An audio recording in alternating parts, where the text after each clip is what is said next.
Joining us now is a man that has brought so much positive energy seemingly everywhere he has gone. Whether that's Cal out there in Berkeley, which don't love what happened to Song Politelli this past Saturday, but I do love what they're doing out there. Then to the Minnesota Vikings, where he and his crew on defense had the most legendary celebrations the NFL has ever seen. And they weren't distasteful or disrespectful. They were just well thought out and well executed. And there was a juice to that team that seemed very special, so much so that Chris Ballard said, hey, we need some of that. And thank God we did. Ladies and gentlemen, a man who leads the NFL in interceptions. I think he's top 5 in pass breakups. And he has the greatest celebrations in the history of sports. Ladies and gentlemen, from the Indianapolis Colts, Cam Bynum. Yeah. Appreciate y'all having me. Glad to be here. Appreciate y'all having me in Indy, first of all. It's been a fun few weeks. First 3 games. 3-0 here in Indy. You have no idea how fun these first games are. I bet. I've been having, especially for us to start the season hot like we did, I'm like, this is the best possible scenario coming to a different city, and I could tell the energy is just rising here. I appreciate the fact that there was an obvious omission of things to our roster. In this offseason, it was all kind of taken care of. We needed juice. For sure. Okay? 100%. Bring in the juice guy, Cam Bynum. And the juice is awesome. We're talking every single play. I'm talking, my shoulders are sore after the game. Not from hitting, from turning up the crowd. Yeah, we got boulder shoulders at all times, let alone everything else that I assume is infectious throughout the rest of the locker room. Quarterback, obviously. We need somebody that's able to be consistent and also operate the offense and also has played ball before and seen it. Because this is a veteran team. Does it feel like that in the locker room? Yeah, it feels like there's a bunch of guys that have played a lot of football, but also still young as far as not a bunch of guys taking vet days, not a bunch of, old guys that are like almost borderline out of their game. It's like kind of like a veteran prime right now for a lot of our guys. And just being surrounded by so many vets is cool because I feel like a vet, but I'm only in year 5. I'm around guys like Kenny Moore, Buckner, Grove, all these guys that are year 8, 9, 10. And it's just cool being around that because it's pushing me to a different level of play. And I'm over here trying to be the best player on defense surrounded by these guys, and everybody's trying to be the best player in their respective roles. So it's just making a collective energy of we're all trying to be the best and win. Bringing in Lou Anarumo as the DC was a huge deal this offseason. We're all very excited. We know Paisan pretty well, and we've had a chance to catch up with him whenever he was with Cincinnati.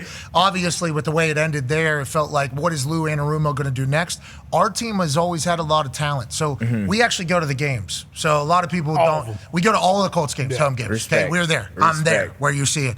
And, not all of them. I guess last game didn't go last year. Well, yeah, but all had to prove a point. You've been to every game I've been there. Yeah, so I'm like, that's I'll all tell you I know. what, Cam, I'm the number 1 Bynum fan. What you have brought to the team is what I think the team needed when it comes to leader. Everything else, we'll get into it. But Lou Anarumo coming to the defense, and then the signings that we made. What have you felt with the team? Because we've always had talent, and that's the thing that was kind of missing with the rest of national media. Because we saw the team and because we're here, we knew there was a lot of talent, a lot of money on that team too. Right. A lot of guys have been through their first contract into their second contract on the Colts. Exactly. And for one reason or another, we just haven't had massive success. When you get here, what's Lou Anarumo like? And then were you surprised by how much talent was on the roster, especially because the Colts very rarely get talked about in that particular fashion? Yeah, I was surprised with the amount of talent that we had just because it's one of those teams that I didn't pay much attention to. I've played the Colts, twice in my career when I was with Minnesota. All right. And what happened? I want to talk about those games because I'm on the good side of it now here in Indy. Yes, you are. What happened? It was historic. We'll let Twitter come and bring that back up because I know they will. But 33-0. 38. You were calling a game and you realized game was over. We beat the shit out of the Vikings. That's what it was. Jeff Saturday's the greatest coach of all time. Orange slices at halftime. First half. Yeah. But yeah, that's First half. It was the first half. What did you guys say? I'll still throw my shots. I'm still a competitor. So what did you guys say at halftime there, though? Just so Pat Pete. So when you talk about juice, like me being the juice guy here, Pat Pete was our juice guy that year. So he was in the locker room. We're down 33-0. He said, "All we need is 5 stops, guys." And everybody's like, "Low key." He said, "All we need is 5 stops." So we one at a time, off and scored. We're like, "All right, that's 1 stop." So he's counting them down on the sideline. Then what do you know? It's tied up. and we're like, oh wow, this might actually work out. Yeah, it might. It might. No, now that you're on the other side of it, obviously, we're lucky to have you over here. And Pat P, fucking relax. Okay, we need you to relax. Great leader, one of the best football players of all time. Great. Yeah. Great. Pat P and that whole thing. But whenever you talk about, you're an NFC, obviously, we're an AFC team, and we're an AFC team that hasn't made the playoffs in a while. So I understand whenever you say you don't really get a chance to pay attention to them enough. But when you get in the locker room, what do you realize about the locker room? And then also Lou Anarumo. Yeah, I think just what we realize in the locker room is that we're a solid team. I think it didn't come by surprise with anybody. The belief, I think, and that's another thing that Lou brought, and especially from management, bringing these guys in, bringing me in, bringing Mooney Ward, and just putting this team together that they assembled this year. I feel like they believe that we can do something, and that started in the offseason just by seeing them making the moves in free agency that I heard wasn't normal for them to make in the past, having signings, big signings like they did with me, with Mooney, on defense specifically. So having to really go through that, knowing that the coaches and the staff is on board with making a change, then you get a defensive coach like Lou that's aggressive. He's holding everybody accountable. He's yelling at all of us as a vet, guys that got paid. He's holding us accountable. Rookies, he's still going to yell at a rookie equally as much as he'll yell at Buck, at Grove, all the guys that have been here forever. So I think that's really the standard that we have, that no matter who you are, you're going to be held accountable, but it's going to be all for the betterment of the team. So I think that it really created an energy of, okay, our expectation is to win.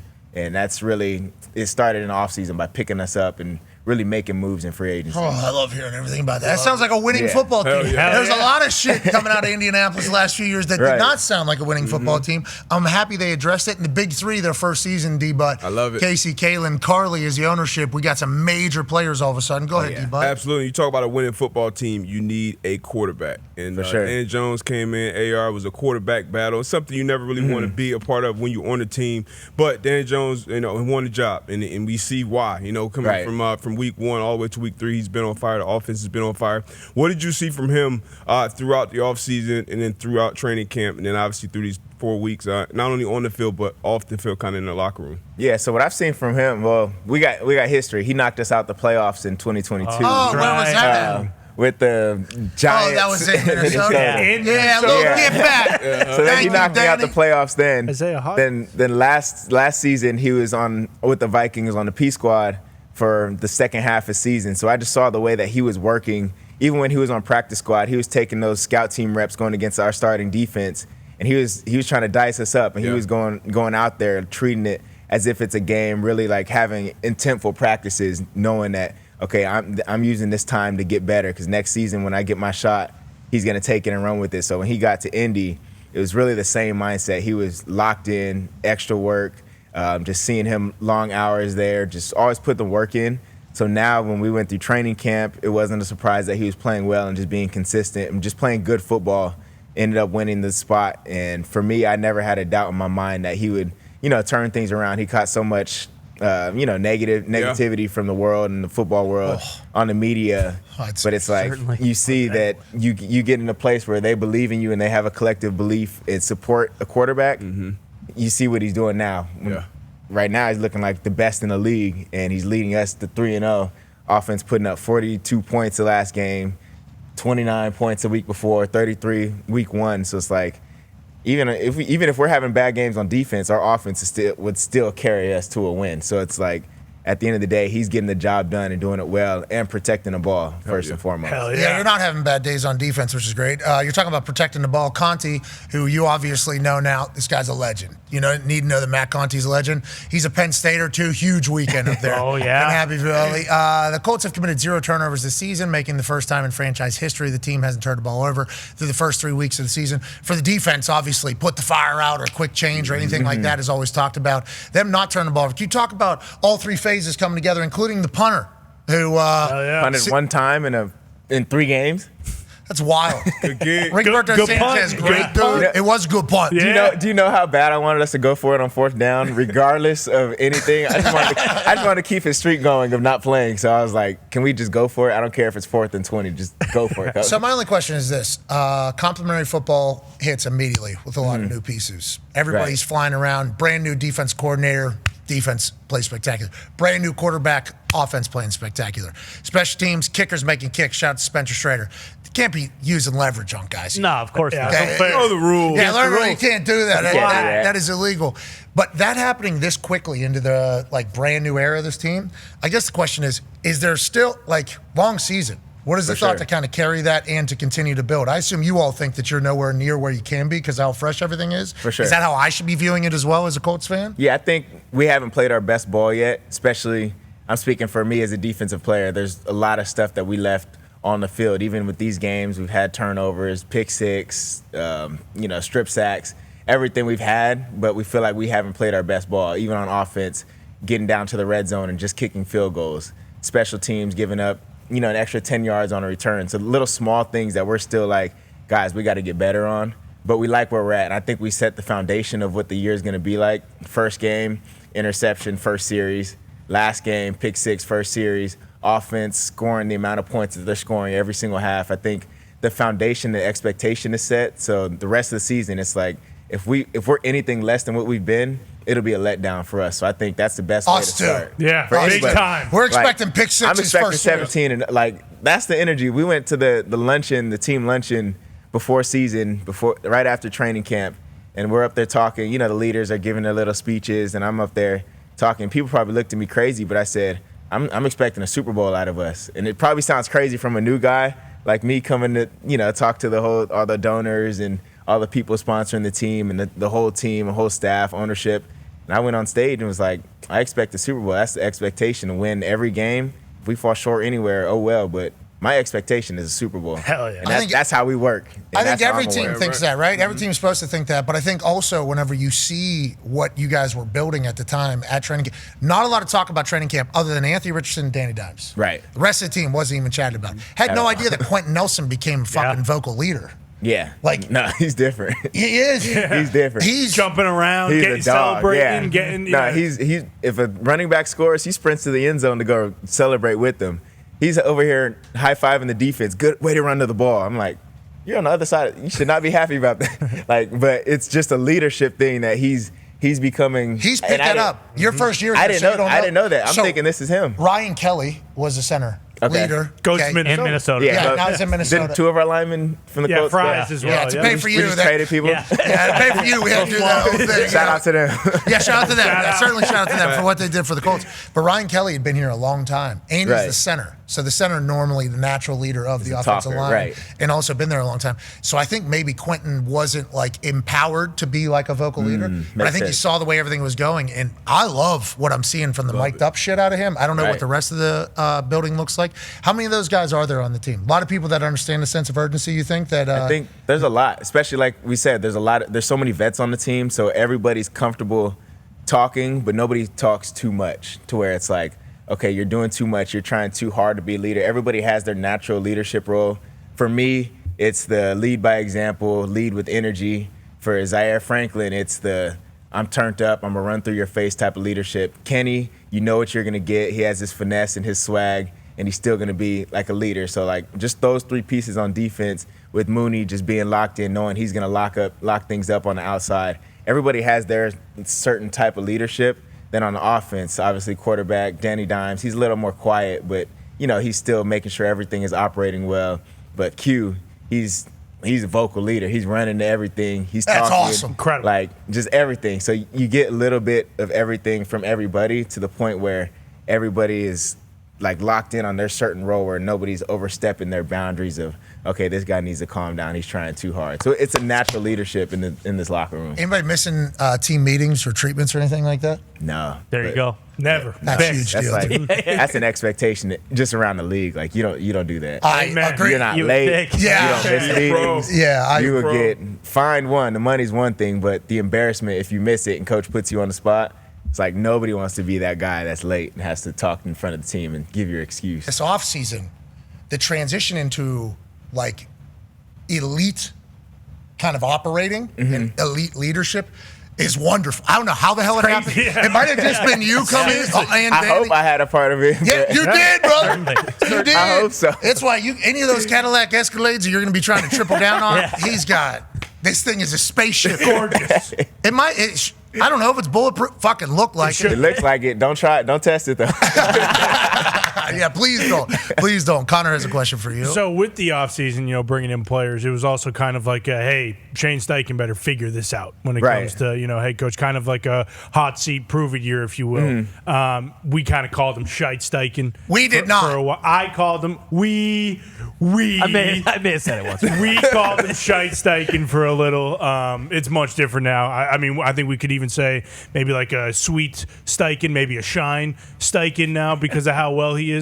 But as a defensive guy, you've now played for two, offensive guru coaches with KFC and Steichen. What are kind of the similarities between the two? Because for us, we always thought Steichen was the guy, but this is the first year you've really kind of seen it, where the offense is perfect, no turnovers. Guys are running wide open. What are the similarities between the two? On game day, and then also just in the building, because he is kind of that leader, that guy on offense. But as a defensive guy, I'm not sure if you guys interact as much. Yeah, I think as a head coach, I think one thing Steichen does well is actually operating with the whole team. He'll sit in on defensive meetings, he'll sit in on special teams, and obviously be with the offense because he's in charge of the offense. But that's one thing that he does well, is knowing all the players to where everybody can vouch for him and be like, okay, I've had a conversation with him. Coach knows who I am.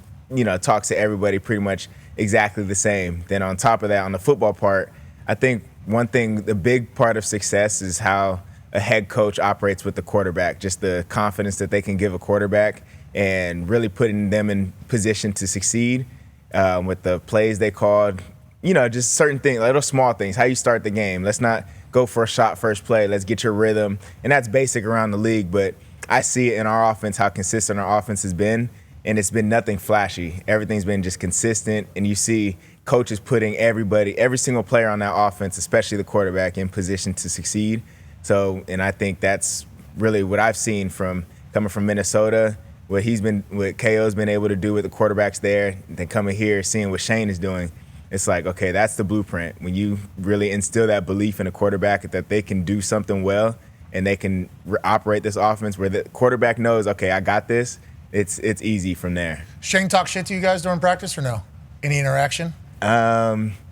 He's fiery. I'm not gonna lie, especially during joint practice to the other team. He'll bring the huddle in and like look at all of us in the eyes, like, he'll say some crazy stuff like, "Let's go, we gotta run through this team." Like, stuff like he's a competitor. That's one thing I love about Shane. Like, he's an ultra competitor, and he's exciting. Like, he gets turned up. I'm not gonna lie. I like to hear that. He's one of those guys. He that says like gets shoot loose. and dadgum and stuff, and you never really know. Good shoes, gracious to Pete. Yeah, all that stuff. You never really know what's in the soul. But he was with Phil Rivers, remember? That's a good point. And we remember Phil Rivers being one of the greatest shit talkers in the history of sport, without ever swearing. What was that? 98-yard touchdown to that D-tackle. Jacksonville, yeah. The guy that helped him up. Yeah. I think that was Ngakwe who played here for a little bit. That's what I'm saying. So if Shane Steichen's got that in him, I didn't know we had that on Saturday. Yeah, Shane's a dog. I'm not gonna lie. There you go. You have to come to the locker room one day. I doubt Shane's a dog.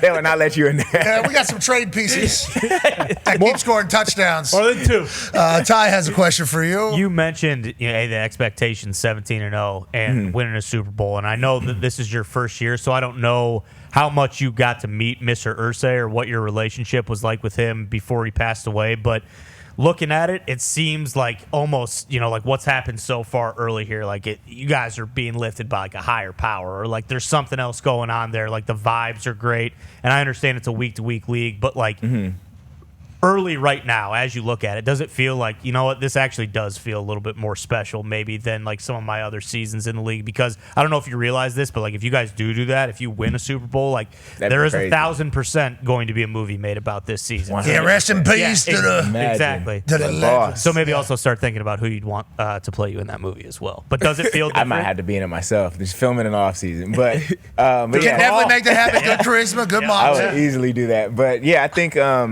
really just the whole, I was never able to meet him, but I feel like I've known him because I've obviously met all the daughters, Carly, and all the sisters, and you see how they operate things and how well they treat people, and really just the whole franchise of how it's really a family-ran business. And it was a surprise to me when I got here, like how much I felt like I was at home and being like with a family, and that's something that struck me as soon as I got there. I was like, wow, it feels like I've been here for a while.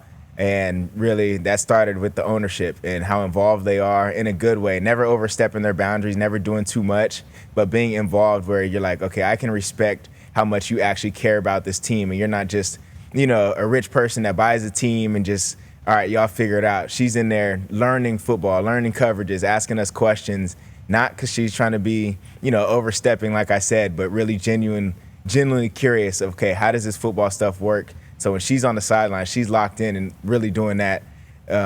Just like I said, just trying to learn just out of love for the team and love for the game. And I see where it comes from her dad and all the stories that I hear of like how much he really loved on every single person and how, all the stories you hear about, he took care of every single person that needed something and more. So I think this year we're having that in the back of our mind. Like we want to honor their family by playing hard and just doing things the right way, just playing ball, just practicing hard, and everything will fall in its place. I know I'm going to say 17-0, but it's the NFL. Like you never know what can happen, but we want to go out every single day and be okay with the work that we put in and take pride in every single thing that we put in, and knowing that, okay, they're putting us in position to have everything that we need with the good ownership, with, taking care of everything so we can just go play ball at a high level. And that's really our only goal, is to honor them with the way we work. Love to hear that. Love everything you're saying. And I think that's a good call about the family environment. A lot of those people, and I thought it was a smart play by you not to try to name all three names, because if you get one wrong, you're in a bad spot. Carly, Kaylin, and Casey are the three daughters. Obviously. I know the names. Of course. Yeah, a lot of I didn't want to stutter. Yeah, smart. And also, don't leave. Yeah, don't leave someone out. Yeah, you're early in the stint here. You did the right play. The Irsays. Yeah, bingo. The big three. The big three up there. Exactly. The big three. But they've been around it their whole life, obviously, just like Jim has. But the people in that building, a lot of them that are in very powerful positions, whether it's in business, marketing, or treatment or equipment room, all that different place, they've been there since like 1987, whenever the team came here. That's crazy. Yeah, so you're talking about a lot of history, a lot of different eras of the Colts. That says a lot. Like the fact that people want to stay there for that long in a place where, there's been ups and downs in the franchise, but for them to stay steady and still love the city. There's been a lot of downs as of late. I'm just going to say it. I've been asking for my He's the hater of the group? Back. No, he's a Patriots fan. He's a Patriots fan. I'm a Patriots fan, but also, I live in the city, okay, Kim? I'm damn near paying for the place you're working at, okay? So, he's paying his taxes. It's not like I'm just some guy like, I don't like the Colts. I'm donating to the damn team, okay? So, if I don't like the product. You help me eat every day then. Exactly. I'll voice it. But also at every game. And to that point, like, this has been the best environment the Loud House has had in, 5 years since I've been here since 2018, whatever. Do you feel that? Is it similar to Minnesota? Because Minnesota also, we love the Skull. We think that's one of the coolest things. First of all the Colts fans, we have to come up with a chant to do in the stadium. I'm gonna put that on you, Pat. You got to come up with something. Okay. Whether you get on the mic before every game, we need something to turn up the whole stadium. But I feel like, especially that Denver game. First game, the fans are feeling us out. Okay, what's the season going to be like? Okay, successful game. But the second game, home game in a row, that's the first time I felt like, okay, this is different here in Indianapolis. And it's not, obviously I knew there was good things about Lucas Oil, but obviously I played in Minnesota, so I knew that that's one of the best environments. But that it paralleled Minnesota playing that game, that Denver game, especially how the game ended. Crazy. It was one of those times where I'm like, all right, I actually have to speak up on defense, and I could barely hear myself talk to my teammates. Okay, let's keep that going. Yes. Let's keep that going. So fans, we have to keep showing up. Players, we got to keep making plays. Players, we got to keep winning. We got to keep I know going winning to is treatment. everything. We got to keep going to team Don't be meetings late. on time. Yes, we got to. Don't be late. Let's do the process. Let's do it all. But I think what we saw winning. week one when you guys came out as a team, thought that was sick. So cool. Love that. Thought you were 100%. maybe going to do that all year. Thought maybe that was going to be the thing, but that was for the boss. I respect it. So then you guys do the introduction for the second game. I'm like, I hope we're not. You're like breaking a tradition, a new tradition. And then you guys crushed, and it was like, You're like, at this point, it doesn't matter what we do. We can come out and play. Colts fans are waiting for this. Oh, yeah. Like Trust me. the Loud House and the Lucas Oil Stadium are Right. waiting for this, because you got to remember the run with Peyton and the boys. that I was very lucky to be a part of. Then Andrew Luck, that run. It was like expectations were like Super Bowl. All of a sudden. And then we weren't making the playoffs. We haven't won the AFC South in, 11 years or something like that. I think it's 11 or 12 years. Haven't won the AFC South. And people talk about divisions, and it's like all those things just started piling up, I think, on Colts fans. So whenever we start hearing why this shit's happening from behind the scenes, and I don't want to say I speak for everybody because there's certainly a lot of people on the internet who disagreed with me at the time. They don't know ball. But now it is like everything we had hoped for. Right. And you're a massive piece of that is kind of coming to fruition. And just know that this city, this state, and everybody will be around you and rally around you and will enjoy the hell out of the run alongside of you. So if you want to go ahead and do more dances with Blue, you fucking do it. Yeah, I will. It's gonna get more extravagant. However you say that. Extravagant. Yeah. Put a K in there. Yeah, certainly. I was told potentially from sources that was not a planned out celebration right there. I had that in the back of my mind, do a celebration with Blue, but we were supposed to do a group celebration there with Z and Kenny, but I saw Blue there, so I'm like, all right, the energy is up. Blue's right here. I'm doing the hip thrust. Yeah, and I got away with the fine because I don't know how I did not get fined. Well, that's because Blue's throwing his shit all over the place. Yeah, Blue's thrusting way harder than I was. So I'm like, all right, he got it. Find the mascot, not me. Well, Blue's certainly throwing that thing. And he will. All force. Hey, Blue's one of the best mascots in all of sports. So, best ever. Yeah, he is. And he's hot on the football throw from the second level. Yeah. I don't know how he's made it every single time I've seen him do it. Yes. I'm like, that's actually crazy. Well, there's a game to it here because sometimes he'll make it too quick.